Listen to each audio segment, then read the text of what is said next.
Dan putusan tarjih ini ya, yang kita bahas itu adalah usul aqaid. Jadi pokok-pokok dari keyakinan-keyakinan atau pokok dari masalah akidah, sehingga tidak ada perbedaan ya, baik antara kita warga Muhammadiyah maupun umat Islam yang tidak ikut dalam baik menjadi anggota atau ikut dalam Muhammadiyah. Itu sama semuanya usul aqaidnya itu. Memang nanti yang berbeda ya ketika terkait masalah beberapa hal yang sifatnya cabang, masalah detil ya. Tapi masalah usul pokok ini semuanya sama. Nah, apakah betul kita sampai di al-imanu bil kutub ini sekarang ini ya? Betul Pak ya? Ini tadi dibukakan al-imanu bil kutub karena sampai situ atau karena memang pas terbuka? Kemarin malaikat ya? Oh ya. Dan sudah selesai malaikat ya?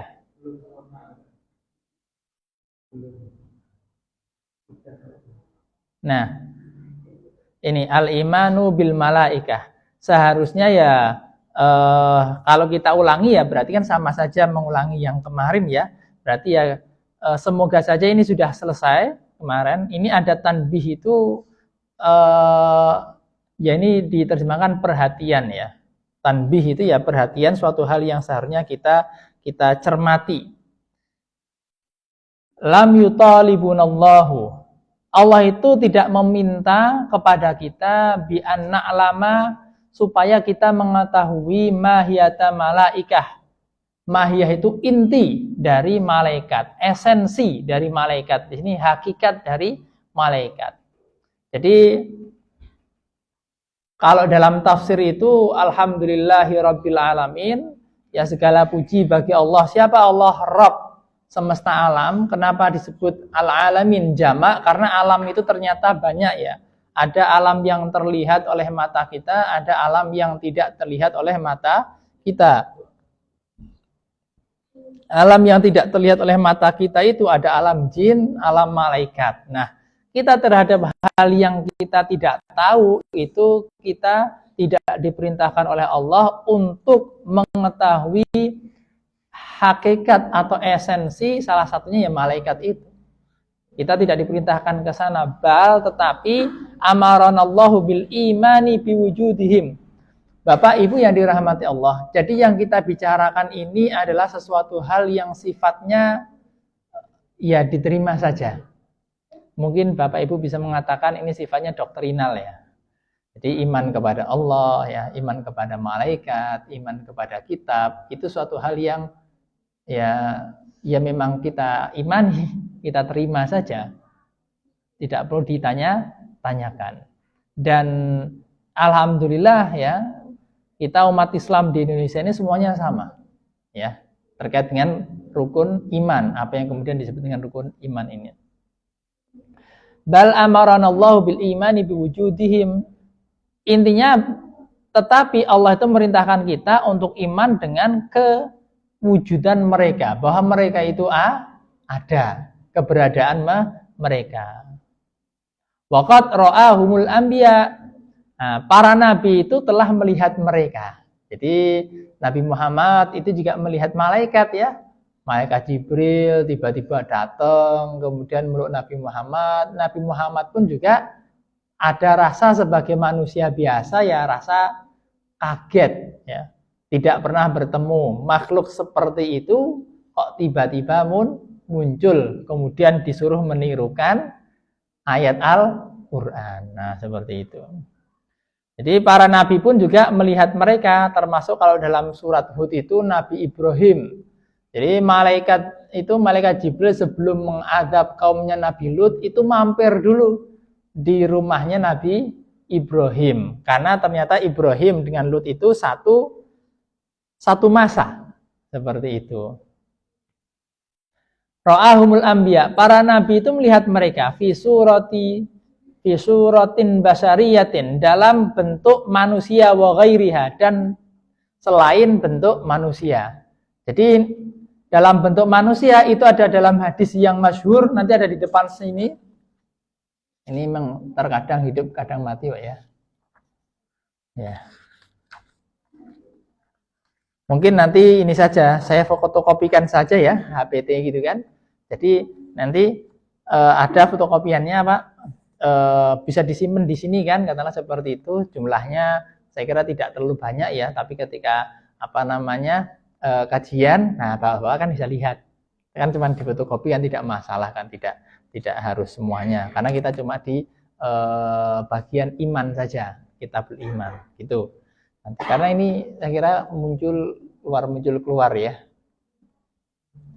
Nah, jadi para nabi melihat malaikat itu pertama bisuratin basyariyah, dalam bentuk manusia. Contohnya kalau di himpunan putusan tarjih itu di depan itu nanti ada hadis ya. Bainama nahnu julusun inda Rasulillah sallallahu alaihi wasallam. Ketika para sahabat itu duduk bersama Rasulullah sallallahu alaihi wasallam, duduk bercengkerama biasa gitu, ittala alaina. Kemudian tiba-tiba muncul di antara kami itu rajulun, seorang laki-laki, syadidu bayadhis thiyab, syadidu sawadis sya'ar. Yang laki-laki itu bajunya itu sangat putih ya, kemudian rambutnya sangat hitam. La yura alaihi atharus safar. Tidak terlihat ada bekas perjalanan. Jadi pokoknya bersih, laki-laki ini bersih, tidak ada bekas safar gitu. Tapi problemnya itu la ya'rifu minna ahad.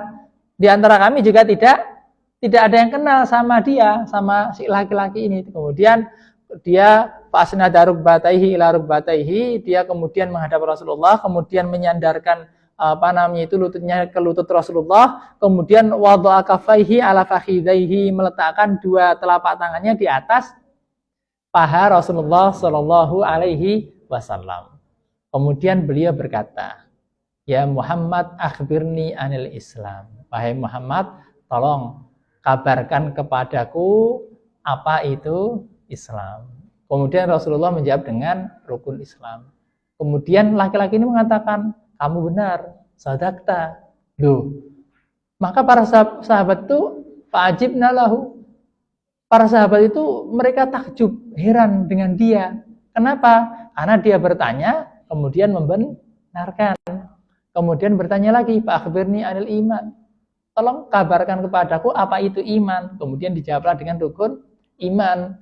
Setelah dijawab, bilang lagi sedakta, engkau benar ya Muhammad. Loh ini gimana? Orang tanya kok membenarkan. Maksudnya apa? Nah, maka kemudian pada akhir hadis itu Rasulullah mengatakan bahwa itu adalah Jibril datang kepada kalian ingin mengajarkan agama kalian. Nah, ini Jibril datang dalam bentuk manusia.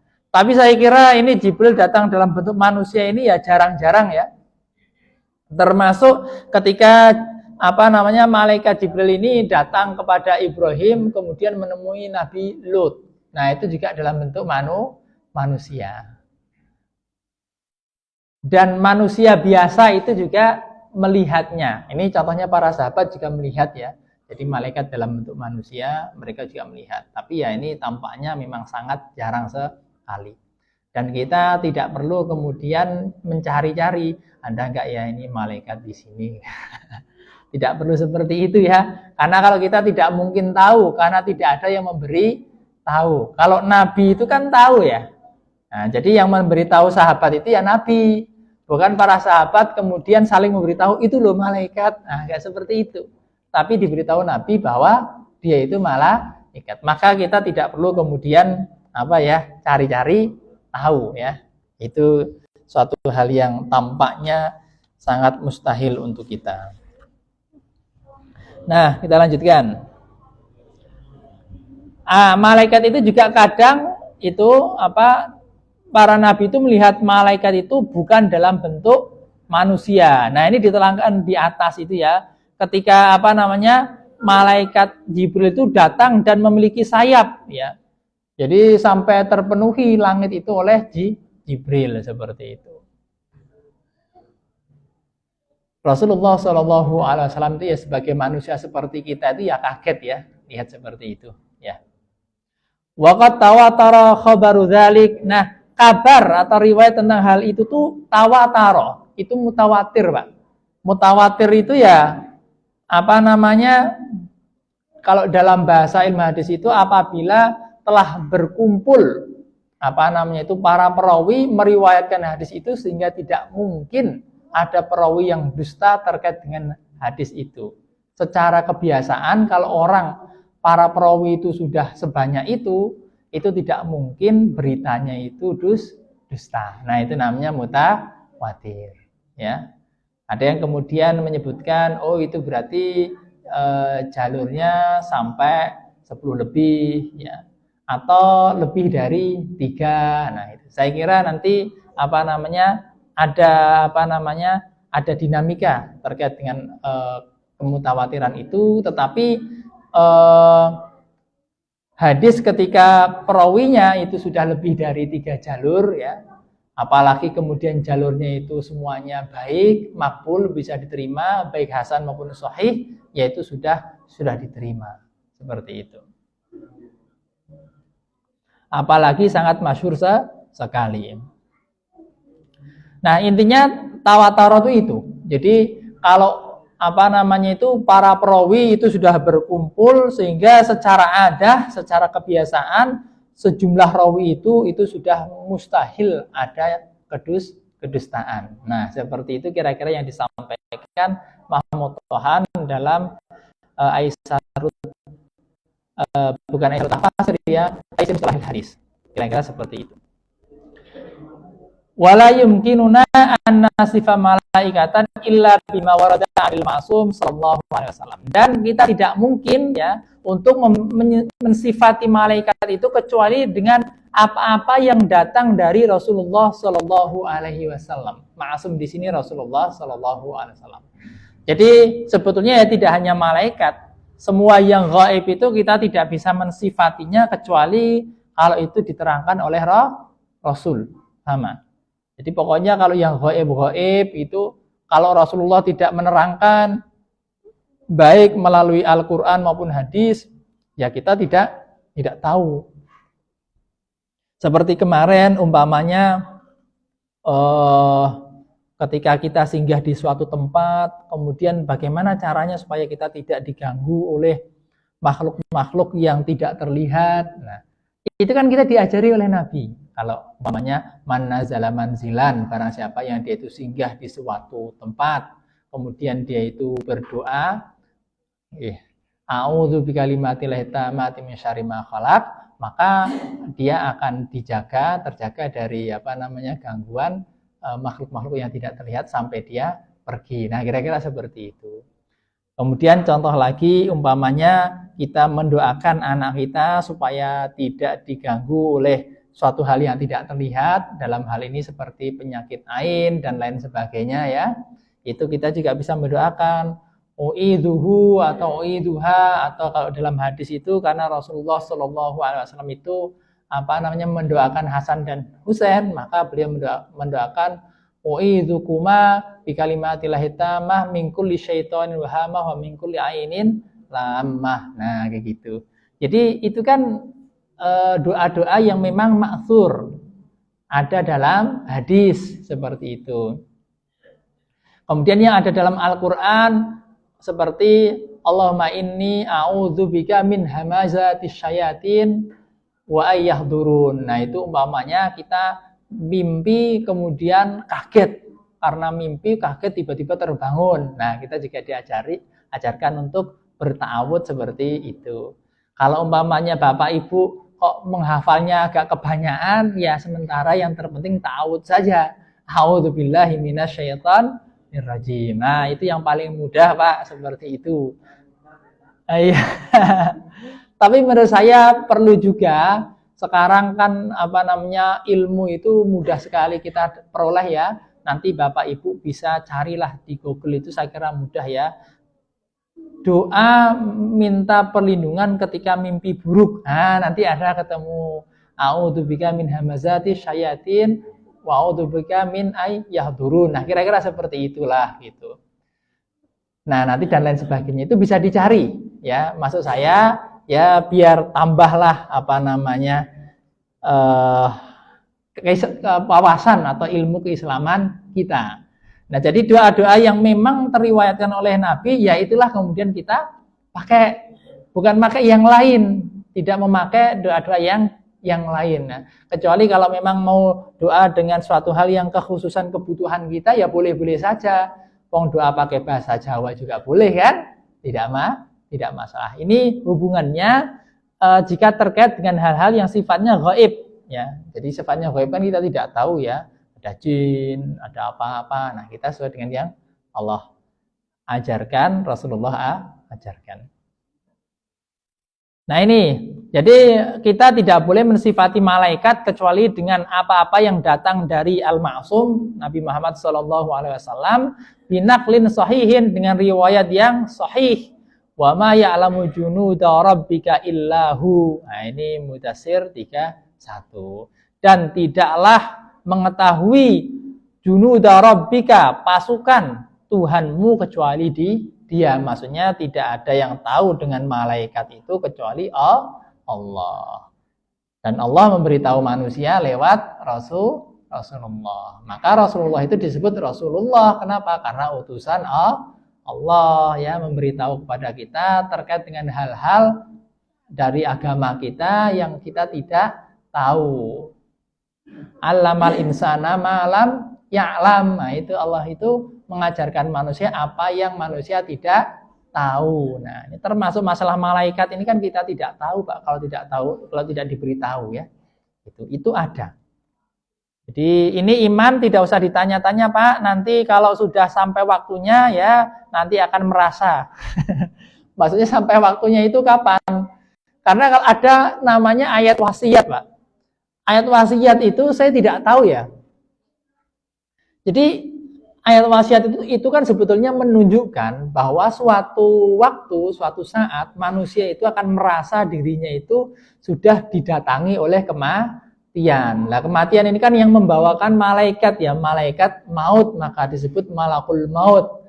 Nah, jadi artinya apa? Kenapa ada ayat wasiat? Itu kan maknanya seseorang itu bisa merasakan datangnya kematian itu. Oh, ini sepertinya sudah mau datang waktu saya. Akhirnya memberi wasiat. Nah, nanti kalau sudah sampai titik-titik seperti itu, nanti kan akan banyak yang terbuka. Yang dulu tidak terlihat menjadi terlihat. Nah, jadi gitu saja. Nah, selama kita masih sehat walafiat ini iman saja.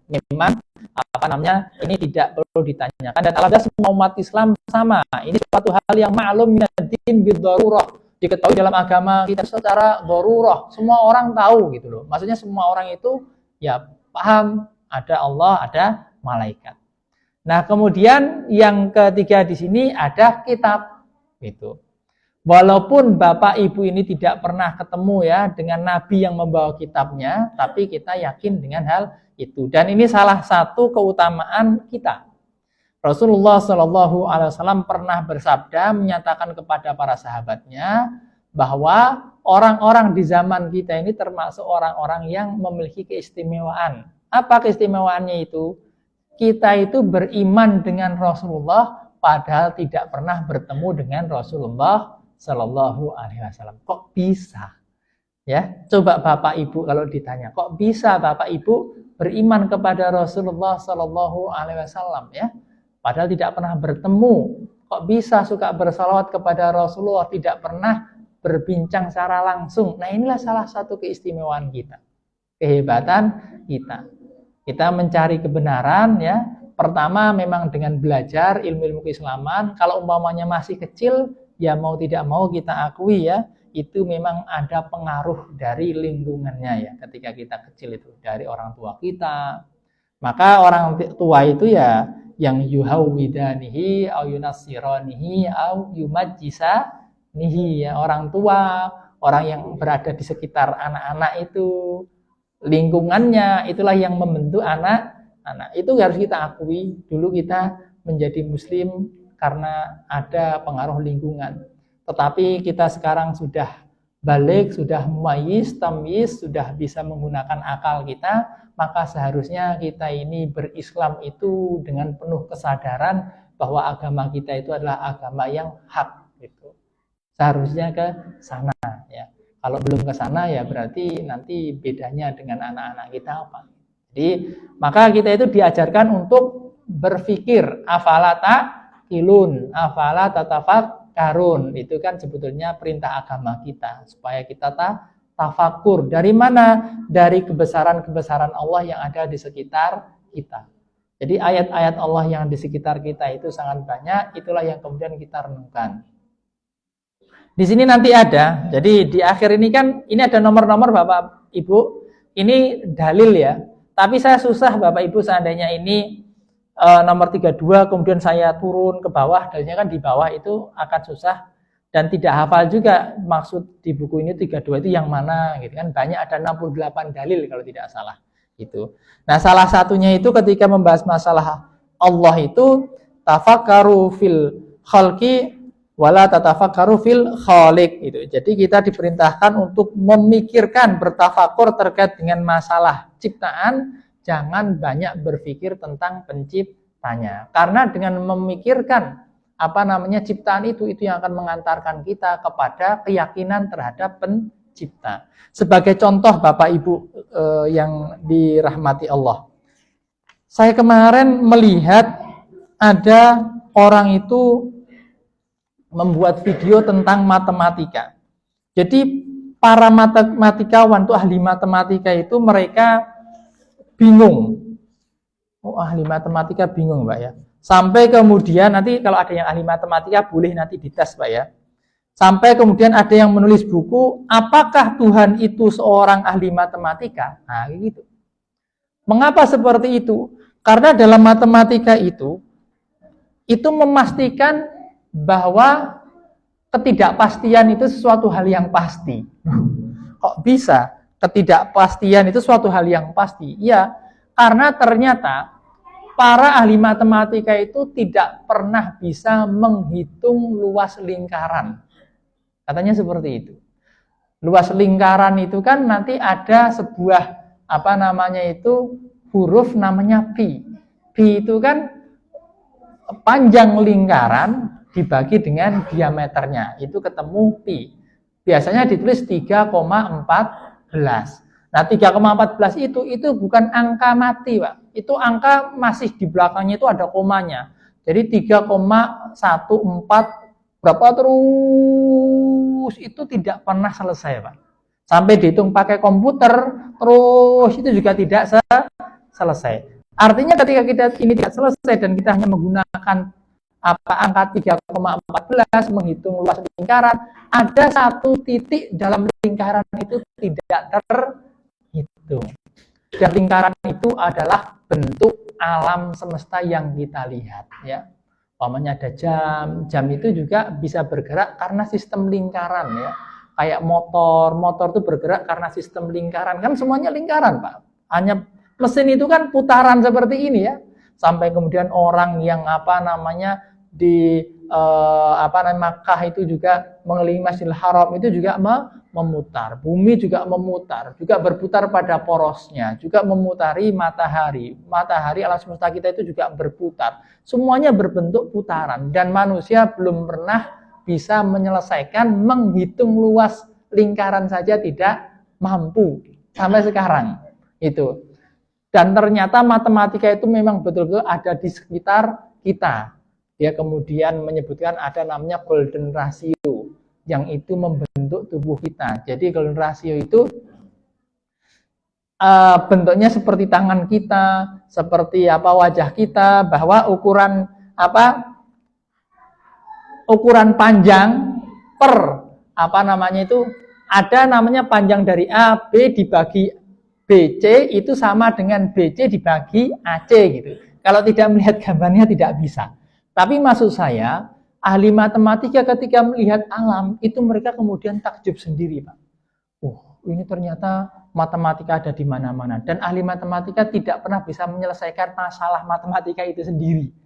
Akhirnya, ini berarti ada penciptanya yang sangat berkuasa menciptakan ini semua. Ini ahli matematika saja bisa seperti itu. Nah, masa kita yang tidak ahli saja tidak bisa, ya. Jadi ini kita diajarkan untuk melihat lingkungan kita, alam di sekitar kita, dikatakan apakah kita tidak berpikir, apakah tidak berakal, supaya kita menjadi orang-orang yang semacam itu, gitu ya. Jadi itu saya kira ini memang suatu hal yang sifatnya doktrinal, diterima saja. Baik, ini coba saya bukakan dalil di sini ya Pak ya, apa namanya, supaya nanti coba kita bisa baca dua-duanya. Semoga nanti sinkron ya, artinya sama. Pertama, iman bil kutub. Apa bedanya kitab dan kutub, Pak? Ada yang tahu nggak ya? Kitab sama kutub. Apa Ibu bedanya Ibu? Saya tanya biar nggak ngantuk ya. Monggo, tehnya diunjuk ya. Kalau belum diunjuk ya, kalau sudah ya boleh nanti minta ke panitia. Apa bedanya kitab dan kutub? Kalau kitab itu mufrad, Bu. Kalau kutub itu jamak. Ya, sedikitlah belajar bahasa Arab ya. Jadi kitab itu satu kitab, kutub itu kitab-kitab. Ya, ini al-imanu bil kutub maksudnya iman dengan kitab. Karena kitab yang diturunkan oleh Allah itu tidak hanya Al-Qur'an. Dan Al-Qur'an itu namanya tidak hanya Al-Qur'an. Dia itu awalnya turun tidak langsung dapat nama Al-Qur'an. Jadi nanti bisa dibaca itu dalam tafsir Al-Qur'an Al-Hakim itu ada seorang cendekiawan, ada ulama ya, ulama Quran karena dia menulis tentang tafsir Al-Qur'an berdasarkan turunnya ya. Jadi Al-Qur'an itu pertama kali namanya Az-Zikru. Gitu. Jadi ketika turun ini Az-Zikru minallah. Nah, kira-kira seperti itu. Sampai nanti juga disebut Al-Kitab. Jadi Quran itu juga disebut Al-Kitab. Jelas sekali kan di awal surat Al-Baqarah itu kan dzalikal kitabu la raiba fi. Jelas. Kemudian Quran itu juga disebut Quran seperti dalam surat Al-Buruj. Ya, seperti itu. Jadi Quran itu punya beberapa nama. Itu memang seperti itu. Tidak langsung turun disebut Al-Quran, tapi ada tahapan dia disebut beberapa nama gitu. Nah, termasuk nanti kitab-kitab sebelum Nabi Muhammad Sallallahu Alaihi Wasallam. Ada Injil, ada Taurat, ada Zabur yang memang itu juga disebut dalam Al-Quran seperti itu. Maka disebut kutub. Yajibu alaina, wajib. Kita wajib an-nu'mina untuk beriman bi anallahu azza wa jalla anzala kutuban ala rasulihi. Bahwa Allah itu menurunkan kitab-kitab kepada Rasulnya li islahil bashar. Untuk apa kitab ini diturunkan kepada manusia, kepada para Rasul? Li islahil bashar. Untuk islah manusia, memperbaiki umat manusia fi dinihim wa dunyahum, dalam agama mereka dan dunia mereka. Nah, itu nomor 32. Kita coba akan membaca ya ayat yang disandarkan sebagai dalil dari pernyataan itu. Pertama, surat Al-Hadid 25. Laqad arsalna rusulana bil bayyinat. Sungguh kami telah mengutus rasul-rasul kami bil bayyinat, dengan membawa pembuktian atau bayyinat, penjelasan. Wa anzalna mahumul kitaba, dan kami menurunkan bersama mereka itu Al-Kitab. Wal mizana, dan mizan itu timbangan. Liyakuman nasu, supaya manusia itu bisa berdiri bil qisti, dengan tegak, dengan adil. Jadi tujuannya ada kitab, ada wahyu Allah itu supaya manusia bisa berdiri dengan adil atau menegakkan keadilan. Semua di dunia ini itu rusak karena kezaliman. Kezaliman itu lawan dari keadilan. Apa adil itu? Biasanya adil itu diterjemahkan atau diartikan wad'u syai'i fi maudhi'i, meletakkan sesuatu pada tempatnya. Itu seperti hadis dari Salman ketika bertemu dengan Abu Darda, fa'ti kulladzi haqqin haqqahu, ya kan? Berikanlah setiap hak itu kepada yang memiliki hak. Nah, itulah adil. Bahkan ini masalah ibadah, Bapak Ibu. Abu Darda itu orang yang kebanyakan ibadah. Nah, ada ya orang kebanyakan ibadah itu. Contohnya siapa? Abu Darda. Sampai lupa sama istrinya, Ibu. Saking rajinnya ibadah. Karena kalau siang puasa ya, kalau malam tahajud, dan waktunya itu lama Ibu. Tahajudnya tidak hanya cuma 2 rakaat, 4 rakaat ya, tidak disebutkan berapa rakaat, tetapi terlihat lamanya karena ketika Salman silaturahmi di rumahnya si Abu Darda, kemudian tidur di rumahnya itu, baru tidur sebentar Abu Darda langsung bangun mau sholat. Sama Salman tidak diperbolehkan tidur lagi. Itu diajari oleh Salman. Sampai terakhir ya kemudian diajarin itu.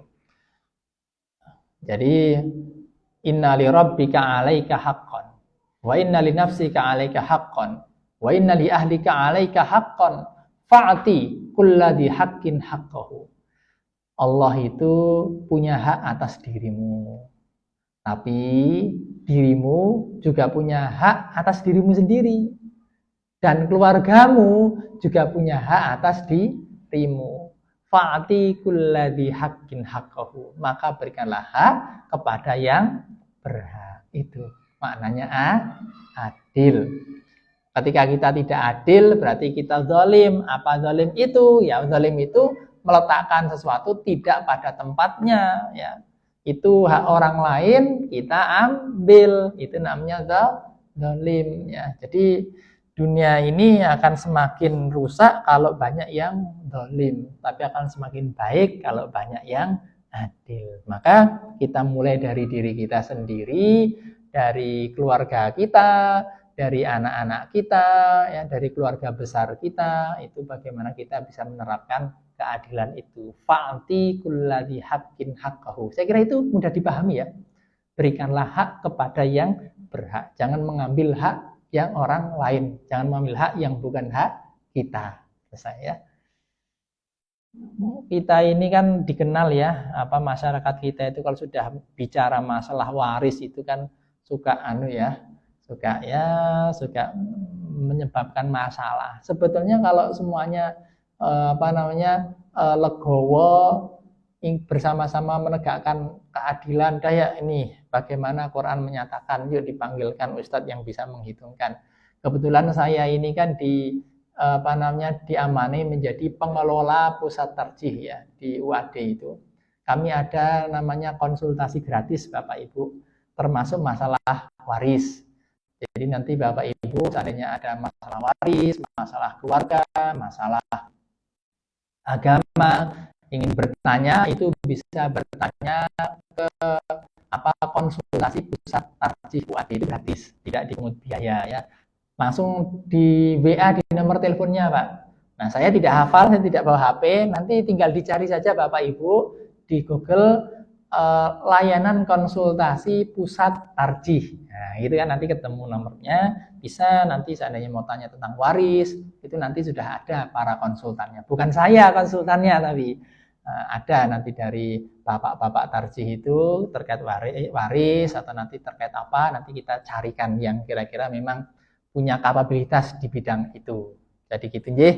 Nah, itu ketika kita sama-sama mau bersama menegakkan keadilan, insya Allah nanti semuanya akan baik. Dan semuanya muncul barokahnya, kebaikannya. Dari atas hujan turun juga barokah. Dari bawah air keluar juga barokah ya. Apa yang kita keluar dari mulut kita juga memberikan kebaikan. Jadi kenapa menjadi bermasalah? Karena setiap yang keluar tidak baik ya. Yang dari langit turun malah jadi banjir, yang dari bawah turun malah jadi lumpur panas Sidoarjo ya. Yang keluar dari mulut juga malah jadi menyakitkan hati. Ya, yang keluar dari mulut juga malah menjadi perseteruan. Nah, ini kan ketika ini yang terjadi, zalim semua kan rusak. Tapi kalau sebaliknya semuanya akan baik. Nah, ini usaha kita di situ, Pak. Ya. Di lingkungan diri kita, keluarga kita, lingkungan kita. Insya Allah nanti kita menjadi masyarakat yang baik. Nah, itu yang pertama ya. Jadi Quran itu turun, wa ma anzalnal Qur'ana litashqa. Itu penting. Kenapa Umar Ibn Khattab itu masuk Islam? Karena membaca surat Toha. Awalnya ingin membunuh Nabi Muhammad. Memang memang Allah Subhanahu wa taala itu pemakar yang baik. Maksudnya wa makaru wa makarallahu wallahu khairul makirin. Umar mau membunuh Nabi Muhammad. sudah menyiapkan pedang. Ini orang-orang Quraisy ini rusuh, ya. Bapak melawan anaknya, kemudian keluarga menjadi terpecah gara-gara Nabi Muhammad karena mengajarkan ajaran tidak sesuai dengan nenek moyang. Ini Nabi Muhammad mau saya bunuh, nanti saya akan menyerahkan diri ke Bani Hashim, saya dibunuh tidak apa-apa, tapi masalah ini selesai. Gitu. Datang dia cari sambil bawa pedang. Orang tahu ini Umar bawa pedang mau kemana? Oh, mau nemui Nabi Muhammad. Oh, pasti ini mau membunuh. Ternyata dikasih tahu, buat apa membunuh Nabi Muhammad? Wong adikmu saja sudah masuk Islam, gitu kan? Wah, kaget. Langsung dia ke tempat adiknya. Ternyata adiknya sedang baca Al-Quran. Wah, digedor-gedor. Masuk, kemudian tarung dulu sama adik mantunya, namanya apa? Adik iparnya ya, sama adik iparnya. Kemudian ketahuan ada sahabat yang sedang mengajar Al-Quran di sana, dia minta suhufnya, sohifahnya, lembarannya, kemudian dia baca. Nah, salah satu dalam surat Thaha itu kan disebutkan wa ma anzalnal qur'ana litashqa. Tidaklah kami menurunkan Al-Qur'an itu untuk membuat kamu susah. Wah. Jadi Quran itu kalau menyindir itu makjleb. Nah, termasuk makjleb itu apa, Pak? Makjleb itu sangat tajam. Nah, termasuk ini menyindir Umar waktu itu sedang baca itu. Bahkan Umar itu sebetulnya juga pernah tersindir ketika membaca surat Al-Haqqah, Mal-Haqqah wa ma'adraka Mal-Haqqah itu. Oh, ini kok bagus sekali ya. Oh, ini berarti memang Nabi Muhammad itu seorang penyair. Kok tiba-tiba Rasulullah membaca wa ma huwa biqauli syair. Ini bukan perkataan seorang penyair loh. Kan kaget loh. Baru saya mikir Nabi Muhammad itu penyair, kok tiba-tiba dia baca seperti itu. Berarti Nabi Muhammad ini penyihir, gitu kan? Dijawab lagi, wa ma huwa biqauli sahir. Nah, kira-kira seperti itu. Nah, jadi sindiran untuk si Umar itu sebetulnya sudah pernah juga dirasakan oleh dia, gitu. Nah, inilah Al-Quran ya. Jadi Al-Quran itu ketika berikan sindiran itu sangat kuat.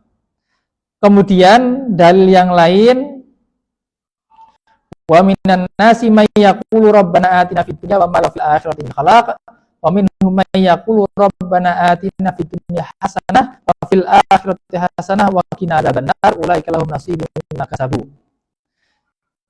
Di antara manusia itu ada yang berkata atau berdoa rabbana atina fid dunya wa ma lahu fil akhirati min khalaq. Tuhan kami, berikanlah kepada kami di dunia ini dan tidaklah bagi dia itu di akhirat itu dari bagiannya. Maksudnya ini ada orang itu ini kan ayat haji, Pak. Jadi ini ayat haji, ada orang itu ketika haji itu hanya mencari dunia saja. Ya, dia dapat dengan dunia itu tapi dia tidak dapat bagian akhirat. Ini sebenarnya sindiran, kita di dunia ini jangan hanya mencari dunia saja.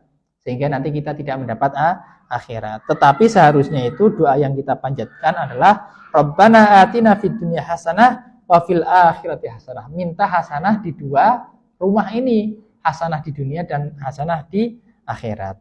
Ini disebutkan setelah dalil tadi ya. Ini untuk menekankan apa? Oh, ini untuk menunjukkan bahwa Al-Qur'an itu mengajarkan kita supaya kita itu baik dunianya dan akhiratnya itu. Jadi ini maksudnya kan untuk apa ada ayat, ada Al-Qur'an li islahil bashar ya. Untuk mengislah, memperbaiki manusia dalam keadaan mereka dan dunia mereka. Jadi Quran ini turun mengajarkan kita tidak hanya hasanah di akhirat saja, tetapi juga hasanah di dunia dan akhirat. Nah itu, maka kemudian diberikan dalil untuk menguatkan pernyataan itu dari surat Al-Baqarah 200 sampai 202. Oh, tadi yang surat Al-Haqqah itu bukan wa ma huwa biqauli sahir, ding. Wa ma huwa biqauli kahin. Mohon maaf. Kahin itu ya dia meramal. Nah, biasanya diterjemahkan peramal. Jadi si Umar tadi sudah berpikir, oh ini penyair. Oh ternyata tidak. Akhirnya dia kok tahu dengan apa yang aku pikirkan. Nah, wa ma wa biqauli kahin. Nah, Oh ini berarti dia itu seorang peramal. Tiba-tiba Nabi Muhammad membaca itu. Ini juga bukan perkataannya tukang ramal, tukang tenung. Dia langsung kaget. Nah, jadi Umar pernah juga tersindir dari ayat-ayat itu. Bahkan orang kafir itu juga pernah tersindir dari dengan Al-Qur'an. Mereka mendengarkan Rasulullah membaca surat An-Najm, ini kok surat bagus sekali. Mereka terpana sampai tidak sadar ketika di ayat terakhir fasjudu lillahi wa'budu, Nabi Muhammad sujud, mereka itu ikut sujud, tidak sadar. Nah, itulah ayat Al-Qur'an. Maka Mahmud Hijazi itu dalam bukunya itu Al-Wahidah Mawdiyah fil Qur'an itu beliau menyebutkan inilah sempurnanya struktur bahasa Al-Qur'an sampai orang Arab pun mengaguminya. Orang Arab yang mereka bukan muslim, memusuhi Nabi, tapi mereka mengakui Al-Qur'an itu hebat. Bahkan saking hebatnya itu kemudian mereka menyebutkan in hadza illa sihru yu'thar. Ini sihir ini. Gitu. Karena memberikan dampak kepada manusia. Mereka paham ini bukan syair. Apa ya ini? Berarti ini sihir. Itu Al-Walid Ibnu Mughirah mengatakan seperti itu. Baik. Kita lanjutkan ya.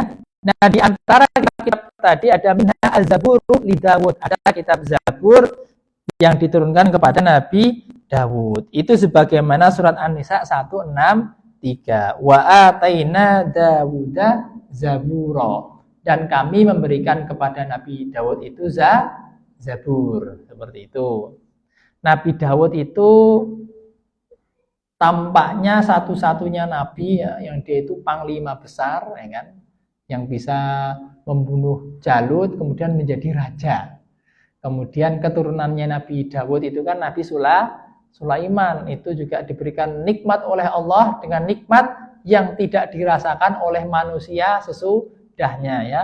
Sudah jadi raja, kaya raya, pasukannya paling beragam ya kan. Pasukannya ada manusia, ada jin, ada hewan, kok bisa ya? Saya tidak membayangkan itu ya. Kok ada raja seperti itu ya? Ya, jin saja sama Nabi Sulaiman itu juga takluk ya kan.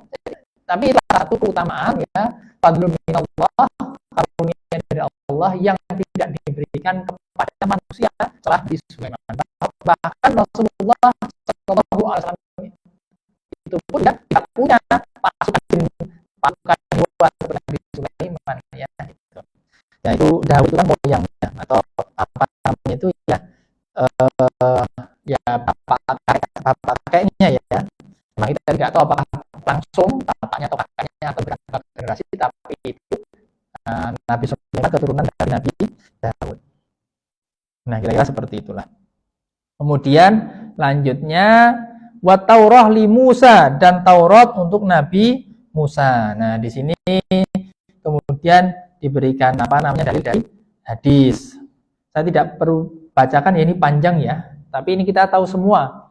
Wal Injil li Isa wal Quran li Muhammad sallallahu alaihi wasallam. Nah, sampai di sini mohon bisa sama-sama diingat-ingat Pak ya. Iman bil kitab, ini semuanya usul aqaid, pokok aqaid Bapak Ibu sudah tahu semuanya. Tapi ini hanya menekankan dan menegaskan lagi saja. Sehingga nanti ketika kita bertemu dengan umat Islam yang lain, ya kita sama sebetulnya, Muhammadiyah, NU, persis itu sama. Inilah pokok akidah, usulul aqaid, tidak berbeda. Saya kira itu apa yang kami sampaikan pada sore hari ini.